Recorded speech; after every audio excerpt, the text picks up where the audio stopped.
తెలంగాణ రాష్ట్ర ప్రభుత్వం గౌరవ సూర్యాపేట జిల్లా కలెక్టర్ గారి ఆదేశాల మేరకు సమాచార మరియు పౌర సంబంధాల శాఖ వారి పర్యవేక్షణలో మన హుజూర్నగర్ మండలంలోని లింగగిరి గ్రామ పంచాయతీకి తెలంగాణ సాంస్కృతిక సారథి లక్షల కళా బృందం ఈరోజు పరిసరాల పరిశుభ్రత, సీజనల్ వ్యాధుల పట్ల, గంజాయి డ్రగ్స్ నిర్మూలనపైన, ప్రభుత్వ అభివృద్ధి సంక్షేమ పథకాలపైన కూడా ఈరోజు ప్రజలకు చేరువేయడానికి ఇలా సాంస్కృతిక కళాకారులు ఈరోజు మన లింగగిరి గ్రామానికి రావడం జరిగింది. అందులో భాగంగానే ఇప్పుడు మన ముందు రాధా ఒక పాట.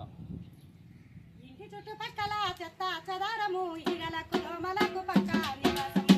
ఇంటి చుట్టుపక్కల